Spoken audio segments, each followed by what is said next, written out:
मैं राजेंद्र कुमार सिंह, सह आचार्य राजनीति विज्ञान, राजकीय महाविद्यालय कोटपुतली। आज हम फर्स्ट ईयर के फर्स्ट पेपर में विधि का शासन एवं संविधानवाद विषय पर चर्चा करेंगे। विधि का शासन, जैसा कि नाम से विदित है, विधि का शासन आधुनिक शासन को दो भागों में विभाजित किया जाता है: स्वेच्छाचारी एवं अधिनायकवादी शासन अथवा लोकतांत्रिक और संवैधानिक शासन। लोकतांत्रिक और संवैधानिक शासन का आधार विधि का शासन होता है। ऐसे शासन में शासन और शासित दोनों ही विधि के अधीन होते हैं, न कि किसी व्यक्ति के अधीन। विधि का शासन और संविधानवाद उदारवादी लोकतंत्रों की आधारभूत विशेषताएं हैं। प्लेटो ने रिपब्लिक में दार्शनिक शासक का सिद्धांत प्रतिपादित किया, जो वस्तुतः एक व्यक्ति का शासन है। वह न जनता के द्वारा चुना जाता है और न जनता के प्रति उत्तरदायी होता है। प्लेटो ने दार्शनिक शासक को शासन की असीम शक्ति देकर निरंकुश शासन का मार्ग प्रशस्त कर दिया। इसके विपरीत अरस्तु ने कानून की सर्वोच्चता को श्रेष्ठ शासन का एक चिन्ह माना है। वह किसी भी कीमत पर व्यक्तिगत शासन को वांछनीय मानने को तैयार नहीं था। कानून का एक बड़ा लाभ यह है, कानून में किसी प्रकार की वासनाओं तथा विकारों का समावेश नहीं होता। कानून में अव्यक्तिगत तत्व होते हैं, जबकि श्रेष्ठ व्यक्ति भी वासनाओं से संपूर्ण रूप से छुटकारा नहीं पा सकते। अतः वासनाओं की उपस्थिति के कारण श्रेष्ठतम व्यक्ति का शासन भी श्रेष्ठता की उच्च पराकाष्ठा तक नहीं पहुंच सकता है, जितना कि कानून पर आधारित शासन उच्च होता है। यूनानी चिंतकों में संभवतः अरस्तु कानून का सर्वाधिक निष्ठावान उपासक था। साइबाइन के शब्दों में, कानून की संप्रभुता को अरस्तु ने एक अच्छे राज्य के चिन्ह के रूप में स्वीकार किया है, न कि एक दुर्भाग्यपूर्ण आवश्यकता के रूप में। एंग्लो सैक्सन्स कहलाने वाले देशों अर्थात यूनाइटेड किंगडम, ब्रिटिश स्वशासी डोमिनियन तथा संयुक्त राज्य अमेरिका के नागरिक जिन कानूनी सुरक्षा का प्रयोग करते हैं, उनमें एक विधि के शासन का सिद्धांत भी है। विधि के शासन का सर्वश्रेष्ठ व्याख्या डायसी ने अपनी पुस्तक लॉ ऑफ द कॉन्स्टिट्यूशन में की है। उसके अनुसार विधि के शासन के तीन अर्थ हैं। कोई भी व्यक्ति कानून से परे नहीं है। विधि के शासन के अनुसार देश में कानूनी समानता अथवा सभी लोगों का साधारण न्यायालयों द्वारा प्रयुक्त देश के सामान्य कानून के अधीन होना। इस सिद्धांत का आशय यह है कि विधि धनवान और निर्धन के बीच कोई अंतर नहीं करती, क्योंकि प्रधानमंत्री से लेकर पुलिस के सिपाही तक अथवा करों के संग्रहकर्ता तक प्रत्येक अधिकारी वैध औचित्य के बिना किए गए प्रत्येक कार्य के लिए उसी भांति उत्तरदायी है जैसे कि कोई अन्य नागरिक। फ्रांस की प्रशासकीय विधि में भी ऐसा संभव नहीं है। इंग्लैंड में कर्मचारीगण सामान्यतः सामान्य न्यायालय के सामने लाए जा सकते हैं और वेद सत्ता की सीमा से बाहर किए गए कार्यों के लिए दंड दिया जा सकता है, अर्थात उनसे हर्जाना लिया जा सकता है। हेगेन और पॉवेल के अनुसार जो व्यक्ति सरकार के अंग है, वे मनचाहे नहीं कर सकते।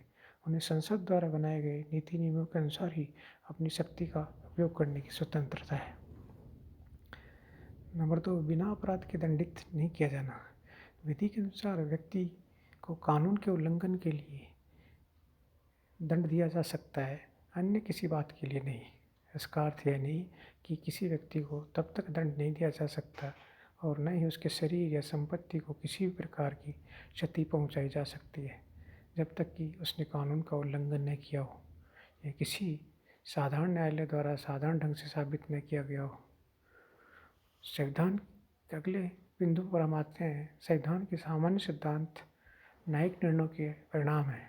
विधि के शासन की तीसरी शर्त है कि ब्रिटेन के संविधान के सामान्य सिद्धांत न्यायाधीशों के निर्णय के परिणाम स्वरूप है, जो कि उनके सामने लाए गए अभियोगों में सामान्य व्यक्ति के अधिकारों का निरूपण करते हैं।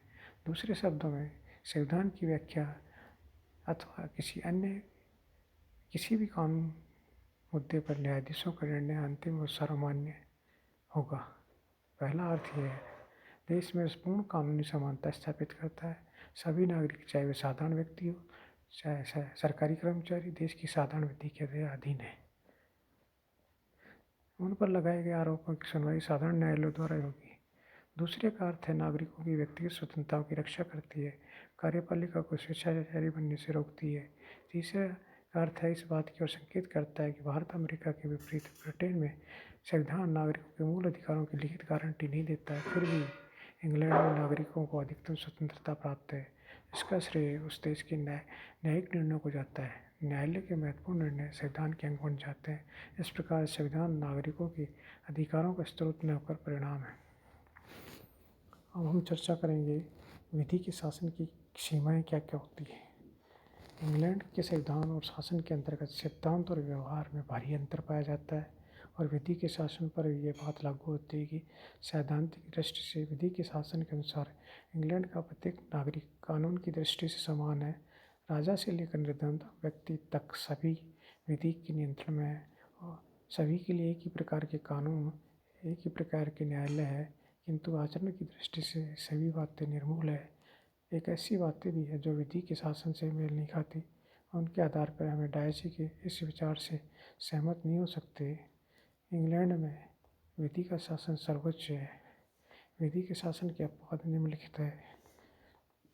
नंबर 1, अधिकारियों की विवेकात्मक शक्ति। विधि के शासन की व्याख्या करते हुए डायसी ने प्रतिपादित किया है कि विधि का शासन इस बात के विरुद्ध है कि अधिकारियों को शक्ति के व्यापक, स्वेच्छापूर्ण और विवेकगत प्रयोग का अधिकार प्राप्त होना हो। डायसी की इस कथन के अनुसार ब्रिटेन में विधि के शासन की व्यवस्था होने के कारण अधिकारी और को कोई विवेकात्मक शक्ति प्राप्त नहीं होनी चाहिए, किंतु वास्तविकता यह है कि ब्रिटेन में भी वर्तमान समय में राज्य का कार्यक्षेत्र बहुत अधिक व्यापक हो गया है और सरकारी अधिकारी अपने उत्तरदायित्वों को पूरा कर सके, इस दृष्टि से अपने विवेक के अनुसार ही कार्य करने की छूट देना नितांत आवश्यक हो गया है। ब्रिटेन में भी प्रशासनिक अधिकारियों की विवेकात्मक शक्ति प्राप्त होने के कारण विधि के शासन की धारणा सीमित हो गई है।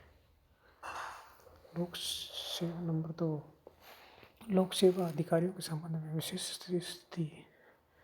विधि के शासन का तात्पर्य यह है कि सामान्य व्यक्तियों और लोक अधिकारियों में कोई अंतर नहीं किया जाना चाहिए, लेकिन ब्रिटेन में भी लोक अधिकारियों को एक सीमा तक विशेष स्थिति प्राप्त है।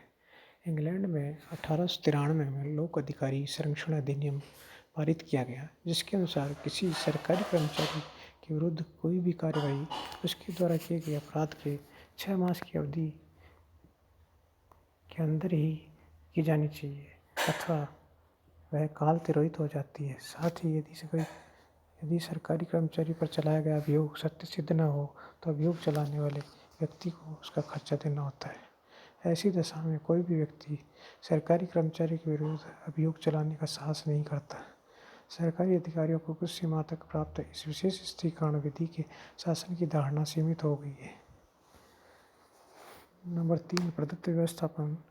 इन सब के अतिरिक्त पिछले लगभग 40-50 वर्षों में राज्य के कार्यों, उसके परिणाम स्वरूप कानूनों की संख्या बहुत अधिक बढ़ जाने के कारण व्यवस्थापिका के द्वारा अपनी कानूनी निर्माण की शक्ति का एक बड़ा भाग कार्यपालिका को सौंप दिया गया, जिसे प्रदत्त व्यवस्थापन कहते हैं।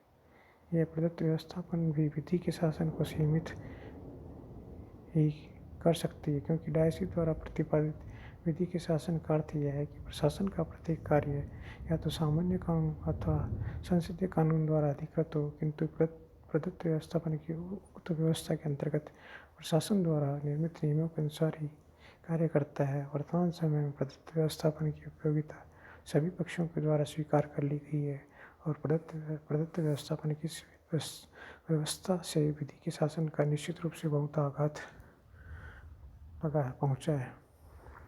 प्रशासनिक नियम और न्यायालय। विधि के शासन का ये एक पक्ष यह है कि सामान्य व्यक्ति और राजकीय पदाधिकारी दोनों के लिए एक ही प्रकार की विधि, एक ही प्रकार के न्यायालय हो, किंतु व्यवहार के अंतर्गत वर्तमान समय ब्रिटेन में ऐसी बात नहीं है। पिछले लगभग 2 पीढ़ियों में ब्रिटिश संसद में राष्ट्रीय बीमा अधिनियम, मकान अधिनियम, किराया अधिनियम और सड़क यातायात अधिनियम आदि के रूप में अनेक कानूनों का निर्माण किया गया है और इन कानूनों ने नागरिकों तथा विभागीय अधिकारियों के पारस्परिक संबंधों को एक विशेष दिशा प्रदान की है, जो प्रशासनिक नियमों और न्यायाधिकरणों की ओर हो जाती है। डॉनमोर समिति के द्वारा 1932 में प्रकाशित डॉनमोर कमेटी रिपोर्ट में कहा गया था कि प्रशासनिक न्यायाधिकरण सामान्य न्यायालयों की अपेक्षा शीघ्रतापूर्वक कम खर्च में कार्य करते हैं। एक तथ्य है कि प्रशासनिक न्यायाधिकरण द्वारा अर्ध न्यायिक रूप में कार्य किया जाता है। ब्रिटेन में इस प्रकार के प्रशासनिक न्याय का अनेक विषयों के संबंध में उदय हो रहा है। 1946 के राष्ट्रीय बीमा अधिनियम के अनुसार बीमा अधिकारी के निर्णय के विरुद्ध अपील स्थानीय अपील न्यायाधिकरण में की जा सकती है, जिसमें उस क्षेत्र के नियोक्ता और कर्मचारी दोनों के प्रतिनिधि सम्मिलित हो। बीमा अधिकारी या दावेदार के द्वारा आगे अपील औद्योगिक विवाद कमिश्नर के सम्मुख की जा सकती है।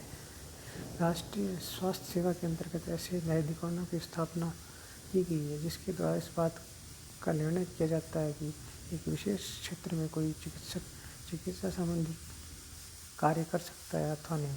मूल्य निर्धारण से अधिकारी मकान के मूल्य का निर्धारण कर सकता है, जिसके आधार पर उस मकान का किराया निश्चित किया जाता है। इस अधिकारी के निर्णय के विरुद्ध अपील मूल्य निर्धारण न्यायालय में की जा सकती है। इस प्रकार के प्रशासनिक न्यायाधिकरणों की संख्या बढ़ती जा रही है और वर्तमान समय में समस्त ब्रिटेन में इस प्रकार के प्रशासनिक न्यायाधिकरणों की संख्या लगभग 2000 है। इन न्यायाधिकरणों में लगभग 1,20,000 विवादों की सुनवाई प्रतिवर्ष की जाती है।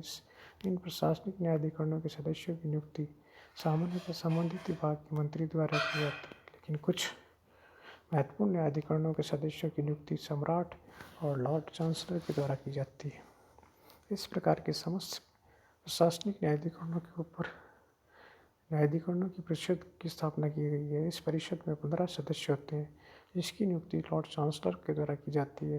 प्रशासनिक न्यायाधिकरणों की कार्रवाई के नियम आधारित के संबंध में इस परिषद से परामर्श लिया जाता है। इस परिषद का कार्य है प्रशासनिक न्यायाधिकरणों के कार्य का निरीक्षण करना है। विधि के शासन की कुछ अन्य सीमाएं हैं। इंग्लैंड के सम्राट के विरुद्ध किसी भी न्यायालय में कोई अभियोग नहीं चलाया जा सकता है। उसे कभी भी किसी भी न्यायालय के सम्मुख पेश नहीं किया जा सकता है। इस प्रकार सम्राट अपने विशेषाधिकारों का प्रयोग करने में स्वतंत्र है। विधि के शासन द्वारा विदेशी शासकों और राजदूतों पर लागू नहीं होता। देश के कानून का उल्लंघन किए जाने पर उन पर किसी भी न्यायालय में अभियोग नहीं चलाया जा सकता, न ही किसी विदेशी जहाज के विरुद्ध कानूनी कार्रवाई की जा सकती है। गृह मंत्री को यह अधिकार रहता है कि वह किसी भी विदेशी नागरिक को ब्रिटिश प्रजा का होने का प्रमाण पत्र दे सकता है, किसी के प्रमाण पत्र को रद्द कर सकता है, आमंत्रित विदेशी को देश से बाहर निकाल सकता है। इन सब कार्यों के लिए उसके विरुद्ध कोई अभियोग नहीं चलाया जा सकता। सैनिक बल के सदस्यों पर सैनिक विधियों द्वारा नियंत्रण होता है और जिसका उनका अभियोग सैनिक न्यायालय में निर्णय होता है। चिकित्सक सर्वसाधारण चिकित्सा परिषद के 3 होते हैं। प्रतिष्ठित धर्मोपदेश धर्मपरक न्यायालयों के ये सभी तथ्य सामान्य कानून सामान्य न्यायालय के क्षेत्र को सीमित कर सकते हैं। वास्तव में आज इंग्लैंड में इस रूप में विधि का शासन विद्यमान नहीं, जिस रूप में डायसिक द्वारा उसका चित्रण किया है। आज इंग्लैंड में अनेक रूपों में इसका उल्लंघन किया गया है। अब इंग्लैंड में बहुत अधिक सीमा तक प्रशासनिक न्याय का विकास हो रहा है।